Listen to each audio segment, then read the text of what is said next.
Let me ask you a question. The old South African flag, are you happy that it's banned? Do you prefer that it should be banned, or should it be? Can I choose not to answer that question? That's Now, with the EFF's clout chasing using Kill the Boer, for me, it cheapens Kill the Boer. It wasn't used for clout chasing. Because That's my our problem, point. I know for certain that no song is ever going to inspire us to kill Ubas. No, that's according to you. No. This is a little bit You can't speak on behalf of other people. You can only speak on behalf of Nota Gouws. The same arguments you're using to say kill the Boer should not be sung, it's not appropriate, is the same arguments I can use by saying I feel oppressed by singing Distem. The reason that I believe that the song should not be sung is Guys, so buckle your seatbelts, guys. This discussion is one of those really heated discussions which, I usually advocate that every South African has to take their time to watch.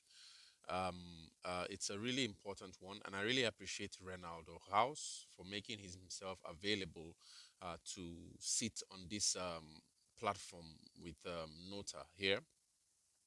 I think also I'll be highlighting a series of discussions also Nota had with Roman Kabanak, if I'm getting that pronunciation correctly.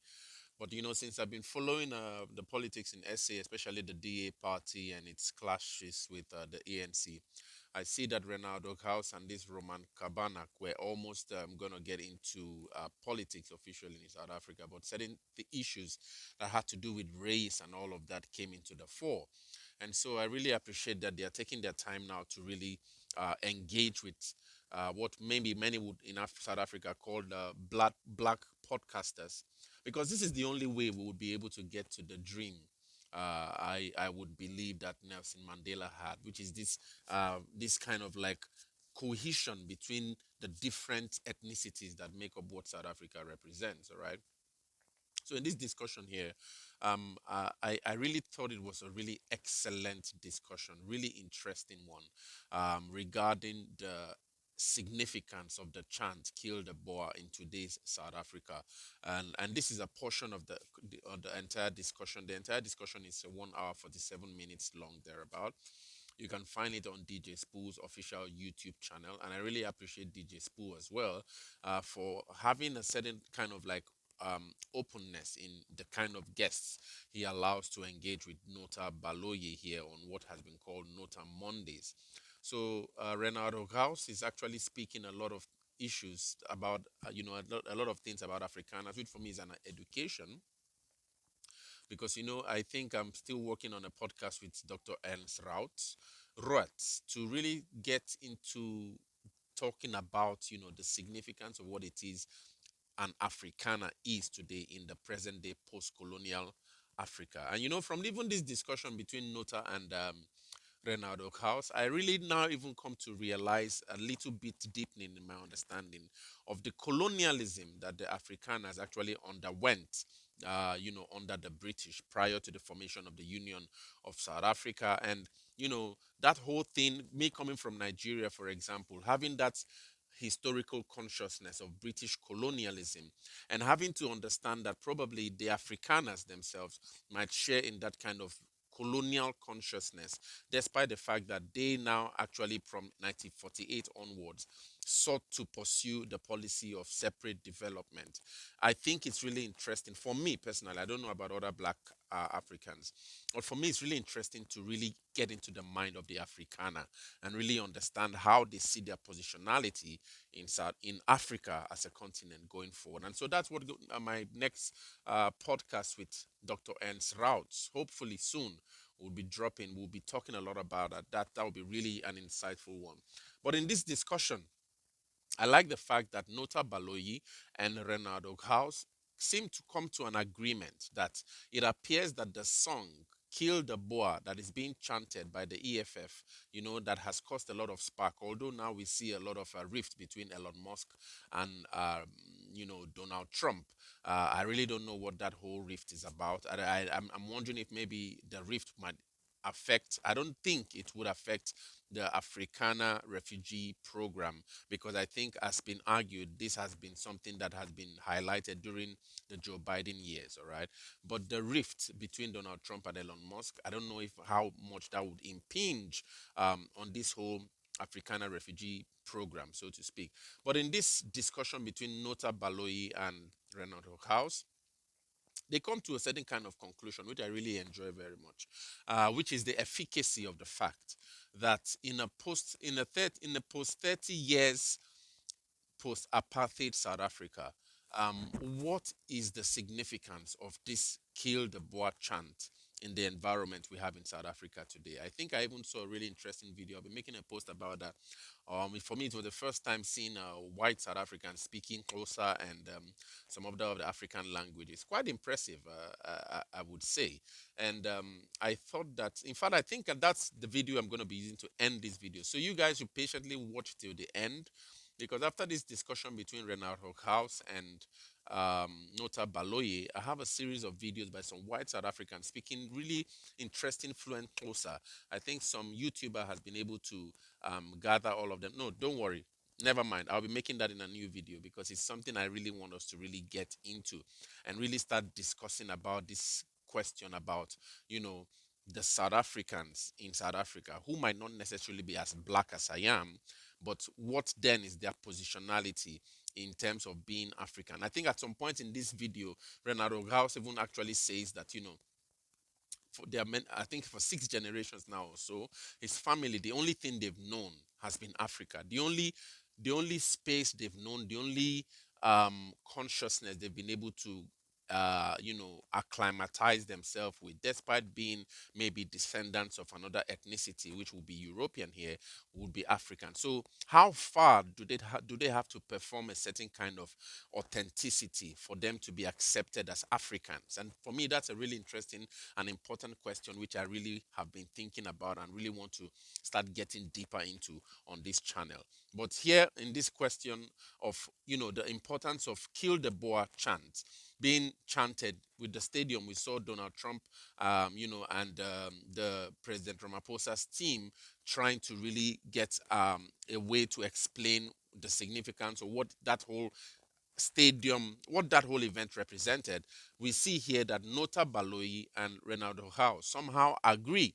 They come to an understanding that South Africa of today might not necessarily need that chant, but probably the chant actually still represents a representation of a victory over a historical precedent. But today, in a post-apartheid South Africa, really what necessarily is. I really like how they really address this in a really civilized, what one of my friends will argue, a civilized demeanor. All right, both of them come, and this is the place I think South Africans would have to get to when they narrate or speak about their history, because South Africa has a really brutal aspect to its history that, until we come to the place, the table where we're able to sit down and speak about these histories without getting so excitable or excited, and allow emotions take over us, the dream of that cohesion, which everybody, and I've since I started this channel, reading your comments, I've seen that whites, Indians, colored, everybody wants a happy, united South Africa. But there are these elements that keep dividing the people. And until we're able to get South Africans come to the table like this, just like Nota Baloyi and Renard House, I really applaud these two guys, honestly. If I would have the opportunity to be in South Africa maybe tomorrow, we would definitely have a braai and sit down and really, because this is a kind of South Africa. I mean, I'm an outsider now. I'm a Nigerian, all right, trying to dream of the possibility that I see. I see a South Africa that has a potential to dominate the world, because it already has this proof of concept of what a multiracial, multi-ethnic, multicultural society of human beings can actually achieve. So we already have that in South Africa. Now we just need to get out of our differences and work together and build. And I see Renaldo House and Nota Baloyi trying to achieve that in this video, although there were many rifting. But I think it's a really important one that all of you should watch till the end, because for me as an outsider really studying South Africa, this has been an education, and I really would want you guys to join me and see South Africa from the eyes of an outsider, and maybe you might be able to learn it too. So let's quickly watch this video, this discussion between Nota Baloyi and Renaldo House, discuss about the efficacy and the significance of why or why not does South Africa need a kill the Boer chant in the post-apartheid democratic South African society going forward in 2025? And share your thoughts, guys, in the comments. 16 years into our democracy, Kill the Boer is analogous as a struggle song to any folk music that was about the history of the creation of Afrikaner nationhood, right? It's like, if we don't want to be colonized, we need to kill the Boer, right? That's the one thing. Never during apartheid did we have farm murders. The situation in rural South Africa, in terms of policing and whatever, and access, has not changed. In fact, it's gotten more white because of urbanization. A lot more black people are now moving into the cities and everything else, right? During apartheid, Kill the Boer was sung. Yes, it was banned. It wasn't in public platforms. You weren't going to sing it at a stadium unless you knew there were no white people around, right? But it was part of the ethos, and there was motivation to kill the Boer. Yet, we didn't have farm murders. Well, we don't know. No, we didn't. Apartheid is past. We know that period. We didn't have farm they murders. didn't record stats. No, a black person going onto a white man's farm to kill him. No. I'm not arguing. I'm just saying there's a big difference between there were No. There's no white person that can die without it being known. Every white person has an ID. It cannot happen. There's no white people that were buried somewhere in South Africa and then they're unmarked graves. That's only blacks. Only us. Yeah. So completely understand it during that period. Yeah. Right? So this is what I'm saying.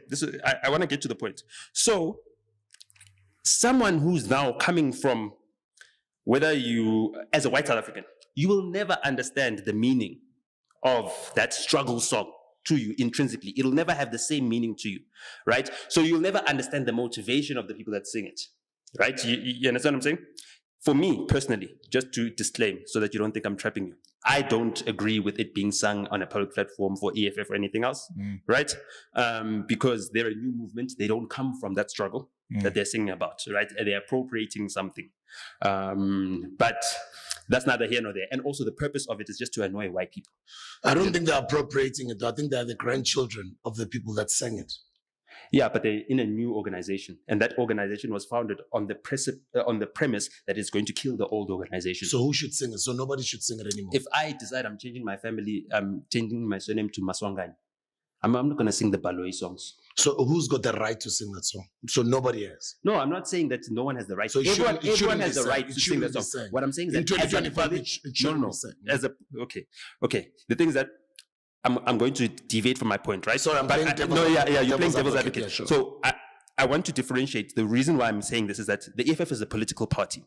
There's different standards for an individual, a civic organization, a grouping, and a political party. A political party has got representation in legislature and all those things in the Judicial Services Commission. So they pick the judges in the judiciary, and also in some spheres of government, you know what I mean? They're the ones that get appointed into spheres of government. I think only a handful of ministers can be appointed onto cabinet that don't come from parliament themselves, that are not members of parliament.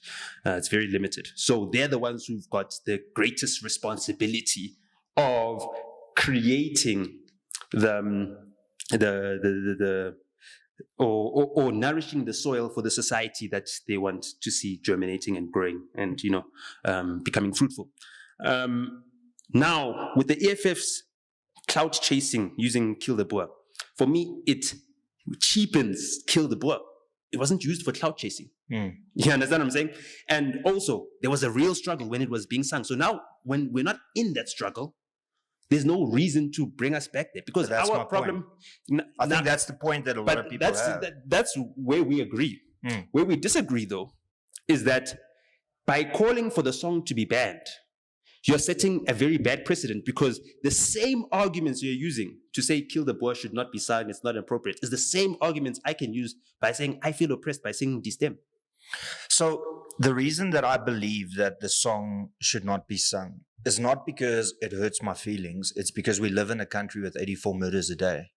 Should we be singing songs about killing people in a violent country? No. So let me ask you a question. The old South African flag, are you happy that it's banned? Do you prefer that it should be banned, or should it be? Can I choose not to answer that question? That's fine. But I'm just saying, I don't think any symbols of our history should be erased. Yeah, look, I mean, I'm not a fan of the old South African flag. No, I just don't want to answer specifically on the old South African flag. Yeah, because I can see where you don't like anything being banned, but it doesn't mean that you support it, right? Yeah. The point that I'm making is a piece of cloth. Yeah. Because let's bring it down to brass tacks. A piece of cloth was banned because of what it represents, right? So does logic then not follow that a song that is asking for people to be killed 31 years into our democracy is not needed in a country where we have 84 murders a day? It's not because it hurts my feelings. It's not because of anything other than, if you think of that song being sung, don't think of Julius Malema. Think of the dumbest person in that crowd. Yeah. And then ask yourself, this person might be idolizing Julius Malema. And he is now sent Julius Malema 100 WhatsApps because he's got his private number and the guy's not reaching out to him. And the way in which his head he thinks he can reach out to Julius Malema is to go and do what Julius Malema every single time at the end of the rally says, kill the Boer, kill the farmer. I'm saying, I'm using an example. I'm not saying that's I want you to explain your point. The thing is, you only need the dumbest person in a crowd, and it could be a white person, it could be I'm not saying it's a black person, but the dumbest person in that crowd hear that and go, okay, it's an instruction, and then goes and implements that. That's one death too many. Because if we prevent people from singing that song, we are actually, look, I mean, if we were in a country that had normal murder rates, then I'm assuming that people wouldn't be as offensive and or offended and feel that the song is not building unity. Because ultimately, why should a song like that still be sung? Because it's a political message. It's not a message to inspire violence. For you, Nota. No. For you. No. You can't speak on behalf of everybody else. You can't. What I'm trying to say is that any white person that can then say a person in the crowd of EFF is stupid just on the fact that they're there for an EFF person is either partisan or racist. You have to choose which one on the side you have to be on, right? The second reason why I would say that is because we don't have a Zulu mach, a Xhosa mach, a Shangani mach, a Tsonga mach, or anything else. Black people have never at any point in time gathered together to kill whites. During apartheid, we did not attack the farms, even though that's where the whites make their money. You understand what I'm saying? So if we really wanted to sabotage the economy of the white man, the MK and Mandela and them wouldn't have been taking down electricity pylons, and all that stuff. And my family members actually did that, So even also this manifesto of everything else, my family members actually taught us the manifestos. When I was a child being brought up, I was taught that us as black people, we need to resist non-violently, that we come from a non-violent movement, that the killing of civilians is completely forbidden. That is our culture. Just in the same way as you trust an Afrikaner to adhere to their culture, our culture is non-violence. So the suggestion, right, that the inspiration to doing violence against whites will come from a song is a Western thought, because that is Western culture. Westerners are the ones that go around the world savaging people, inspiring. Hitler has only got one ball, the other is in the Albert Hall. Himmler has something similar, and poor old Goebbels has no balls at all. I'm a South African kid. I know that song. That was sung in Britain. That was part of the propaganda message that justified the slaughter of, the Christians in Dresden when they were bombed. You know what I mean? Winston Churchill sent a South African pilot, John Sherwood Kelly, right, to bomb the Bolsheviks during the First World War, right? John Sherwood Kelly is a South African Air Force member that was given the Victoria's Cross, which is the highest honor. It's like the Medal of Honor in America. And he did not bomb the Bolsheviks, right? So all of that stuff comes from Western culture. And therefore, if you come from a culture that's like that, you must remember that your culture is based on what the leaders do, right? So everybody else that follows. I don't expect someone who's a peasant, Boer farmer or anything else to know the evil intent of the leadership that was in charge at the time. You know what I mean? I don't expect them to predict that, one day we're going to be enemies of black people because they'll see us as oppressors and all these things. But even though that we weren't really trying to oppress them, we're just trying to build ourselves up from being, in hell. We literally came out of shit We're living in shit. We're dying in shit. That's what killed the Afrikaners, is dysentery. You know what I mean? It's eating feces, cholera, all that type of shit. You know? Not having sanitary services, like not being civilized. So the Afrikaner had to become a Dutch settler or a former indentured servant who's lost his kingdom, who's lost his identity, who's lost his place in life, right? And then make something of themselves. And through the assistance of their enemy, the people that were killing them already. So already you're in the hands of your enemy. You're going to be used as a tool to kill yourself. So already that the motivation that comes from the Afrikaner, right, is that you have to mistrust everyone because each and every single person has betrayed you. Your king betrayed you. He left you there. You understand? Then the people that then conquered you, they betrayed you. Then the people that you were ruling over, and then you handed the country over because now you're like, okay, let's kill this apartheid idea. It's actually a British idea, but we were just the managers of it. Okay, now we're killing it. Okay, now we voted for a referendum and everything else. Oh, now you want to kill us. Do you understand where that comes from? It comes from being betrayed by everyone. You know, if you only have a hammer, everything looks like a nail. And to white people, they only have a hammer. They only have the history of either their victimhood or their conquering.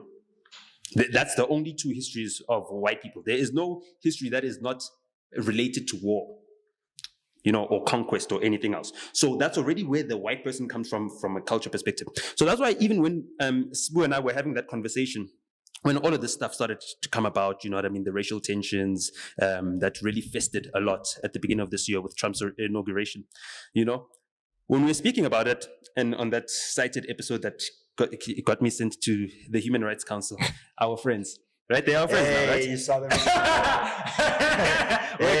You've never been there. So I want to talk about that later. I'll talk about it later. Say something so you can also go. this guy has got BCCSA up his.